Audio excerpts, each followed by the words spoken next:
সকলকে শুভ সকাল। ইংরেজিতে একটা কথা আছে, বেটার লেট দ্যান নেভার। কথার অর্থ হলো যতই সময় বয়ে যাক বা যতই দেরি হোক, কাজটা যেন হয়। ঠিক তেমনই হচ্ছে বাঁকুড়ার ওঁদায়। এইখানে 4 জন গৃহবধূ এবং একজন যিনি তার স্বামীকে হারিয়েছেন, তারা উচ্চ মাধ্যমিক পরীক্ষা দিচ্ছেন 2025 সালে।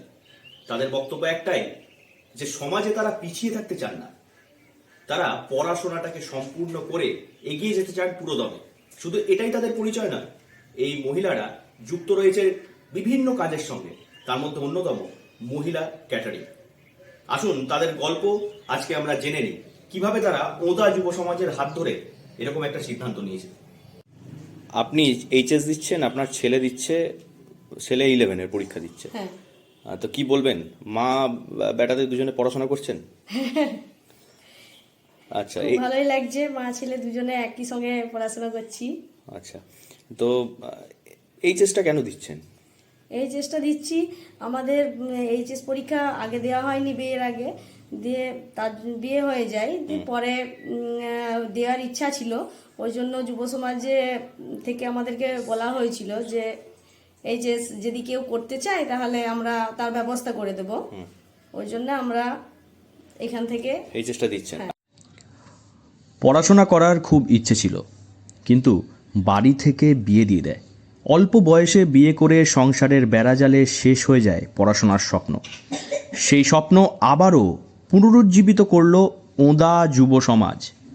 বাঁকুড়া জেলার ওঁদা ব্লকের 35 মহিলা আবারও দিচ্ছেন উচ্চ মাধ্যমিক পরীক্ষা, উচ্চ মাধ্যমিক ভোকেশনাল এক্সামিনেশন।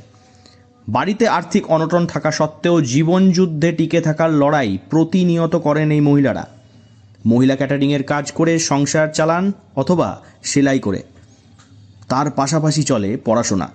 সব কিছু সামলে এই নারীর দল মঙ্গলবার সকালে রওনা দিলেন ইংরেজি পরীক্ষা দেওয়ার উদ্দেশ্যে।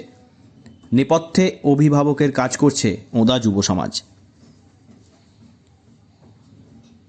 মন্দিরা প্রামাণিক, চিন্তামণি প্রামাণিক, অঞ্জলি বাউরি, বিথিকা মালগোপ এবং জ্যোৎস্না পাল, এই 5 মহিলা জীবনযুদ্ধের লড়াইয়ের জন্য কেউ করছেন ক্যাটারিংয়ের কাজ, আবার কেউ করছেন সেলাইয়ের কাজ।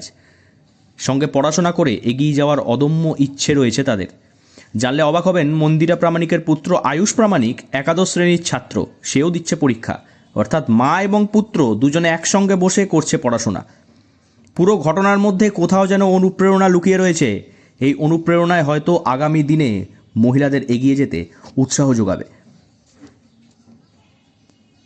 এই 5 মহিলার উচ্চ মাধ্যমিক পরীক্ষায় অংশগ্রহণের গল্প আমাদের সমাজে একটি শক্তিশালী বার্তা প্রেরণ করে, যে কখনোই শিক্ষার দরজা বন্ধ হয় না। জীবনসঙ্গী বা পারিপার্শ্বিক সমস্যাগুলি যেন কখনোই শিক্ষার পথে বাধা হয়ে দাঁড়াতে না পারে। এই ধরনের দৃষ্টান্ত আমাদের প্রেরণা দেয়। বাঁকুড়া থেকে নীলাঞ্জন ব্যানার্জির রিপোর্ট, লোকাল 18 বাংলা।